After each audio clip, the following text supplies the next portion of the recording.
Assalamualaikum warahmatullahi wabarakatuh. Perkenalkan, nama saya Sri Lestari Serang. Saya mahasiswa program studi pendidikan guru sekolah dasar Fakultas Keguruan dan Ilmu Pendidikan Universitas Muhammadiyah Kupang.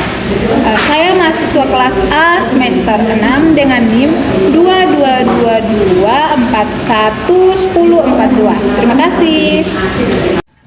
Perkenalkan, nama saya Karisanti Joastine Heli, NIM 2222411020 kelas A semester 6.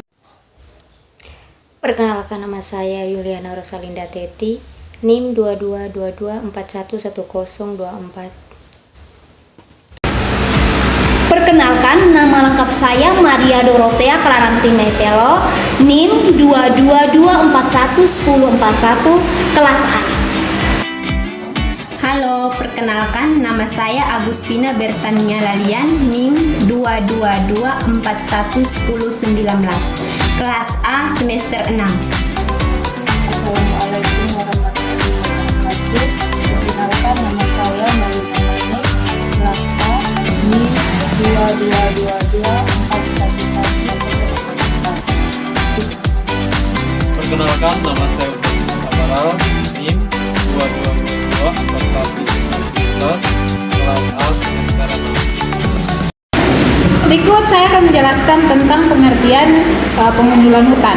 Definisi pengundulan hutan atau deforestasi adalah proses hilangnya tutupan hutan secara permanen dan alih fungsi lahan hutan menjadi penggunaan lahan non-hutan. Signifikasi hutan. Hutan memainkan peran krusial dalam menjaga keseimbangan ekosistem global, menyediakan berbagai layanan ekosistem vital dan mendukung kehidupan manusia. Urgensi masalah. Deforestasi merupakan masalah lingkungan global yang mendesak karena dampaknya yang luas dan jangka panjang terhadap lingkungan, sosial, dan ekonomi. Definisi dan lingkup dibagi menjadi 3 bagian. Yang pertama, deforestasi versus degradasi hutan dibagi menjadi beberapa bagian. Yang pertama, deforestasi, hilangnya tutupan hutan secara permanen dan konversi menjadi lahan non-hutan. Yang kedua, degradasi hutan, penurunan kualitas hutan atau kerapatan pohon, keanekaragaman hayati, fungsi ekologis, namun tetap berstatus hutan. Bagian kedua, jenis deforestasi dibagi menjadi beberapa. Yang pertama, deforestasi bruto, total area hutan yang hilang dalam periode waktu tertentu. Yang kedua, deforestasi neto, perubahan bersih area hutan, memperhitungkan revitalisasi dan penghijauan.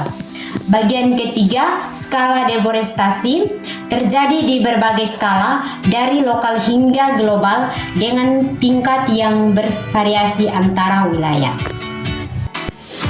Penyebab penggundulan hutan. Penyebab penggundulan hutan dibagi menjadi 2 faktor. Faktor yang pertama, faktor antropogenetik atau aktivitas manusia, dibagi lagi menjadi beberapa bagian. Yang pertama, pertanian dan perkebunan. Pembukaan lahan untuk pertanian skala besar, misalnya kedelai, jagung, dan perkebunan komoditas, misalnya kelapa sawit, karet, dan kopi. Ini sering menjadi penyebab utama deforestasi di wilayah tropis. Yang kedua, penebangan liar. Penebangan pohon secara ilegal dan tidak terkontrol untuk industri kayu, pulp, dan bahan bakar. Yang ketiga, pertambangan. Pembukaan lahan untuk eksplorasi dan eksploitasi sumber daya mineral dan energi. Yang keempat, pembangunan infrastruktur. Pembangunan jalan, bendungan, jaringan listrik, dan pemukiman yang memerlukan pembukaan lahan hutan. Yang kelima, kebakaran hutan. Kebakaran yang sering kali disebabkan oleh aktivitas manusia atau pembukaan lahan dengan cara membakar dan diperparah oleh kondisi kering. 6. Program transmigrasi dan perluasan pemukiman. Pemindahan penduduk dan pembangunan pemukiman baru di kawasan hutan. 7. Lemahnya tata kelola hutan. Kurangnya penekanan hukum, korupsi, dan kebijakan yang tidak berkelanjutan. 8. Permintaan pasar global. Permintaan yang tinggi akan komoditas seperti kayu, minyak sawit, dan daging sapi yang mendorong pembukaan lahan hutan. 2. Faktor alam.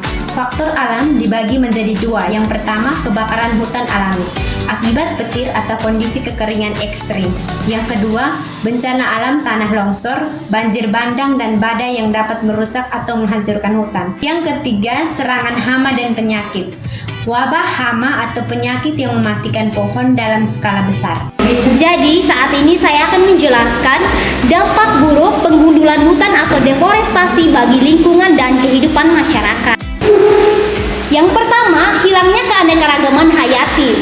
Hutan adalah habitat bagi sebagian besar spesies tumbuhan dan hewan di dunia. Deforestasi menyebabkan hilangnya habitat, fragmentasi populasi, dan kepunahan spesies. Gangguan siklus hidrologi. Hutan mempengaruhi pola curah hujan, penyerapan air tanah, dan aliran sungai. Deforestasi dapat menyebabkan kekeringan banjir dan penurunan kualitas air. Yang berikut, dampak sosial dan ekonomi. Yang pertama, hilangnya mata pencarian masyarakat lokal. Masyarakat adat dan komunitas lokal seringkali bergantung pada hutan untuk sumber makanan, obat-obatan, kayu bakar, dan mata pencarian lainnya. Deforestasi merampas sumber daya ini. Konflik agraria dan sosial. Perebutan lahan antara perusahaan, pemerintah, dan masyarakat lokal sering terjadi akibat deforestasi. Kerusakan ekosistem. Hilangnya interaksi kompleks antar spesies dan komponen abiotik dalam ekosistem. Baik, di sini saya akan menjelaskan tentang upaya pencegahan penggundulan hutan. Upaya pencegahan penggundulan hutan dapat dilakukan. Yang pertama, reboisasi, yaitu menanam kembali hutan yang gundul. Yang kedua, melarang penebangan hutan secara liar. Yang ketiga, menerapkan sistem tebang pilih. Yang keempat, menerapkan sistem tebang tanam. Yang kelima, melakukan pengawasan hutan. Yang keenam, melaporkan kepada pihak berwajib jika mengetahui adanya praktik ilegal. Yang ketujuh, menggunakan teknologi seperti kamera pemantauan dan drone. Yang terakhir, memberikan sanksi berat bagi perusak hutan. Studi kasus dan contoh nyata. Yang pertama, keberhasilan penurunan deforestasi di beberapa negara. Contohnya, negara yang berhasil mengurangi tingkat deforestasi memulai kebijakan dan tindakan yang efektif. Yang kedua, kasus deforestasi skala besar. Contohnya, wilayah yang mengalami deforestasi signifikan dan dampaknya terhadap lingkungan dan masyarakat sekitar. Yang ketiga, inisiatif konservasi hutan yang berhasil. Contohnya, proyek atau program konservasi hutan yang memberikan hasil dan dampak positif. Kesimpulannya, yang pertama, deforestasi adalah masalah kompleks dengan akar penyebab yang beragam dan dampak yang luas. Yang kedua, mengatasi deforestasi memerlukan pendekatan multidisiplin dan kolaborasi antara pemerintah, masyarakat sipil, sektor swasta, dan masyarakat lokal. Yang ketiga, upaya pencegahan dan penanggulangan harus bersifat komprehensif, mencakup kebijakan yang kuat, praktik pengelolaan yang berkelanjutan, dan yang efektif, pemanfaatan teknologi dan kerjasama internasional. Yang keempat, melindungi hutan adalah investasi penting untuk masa depan dan kesejahteraan manusia.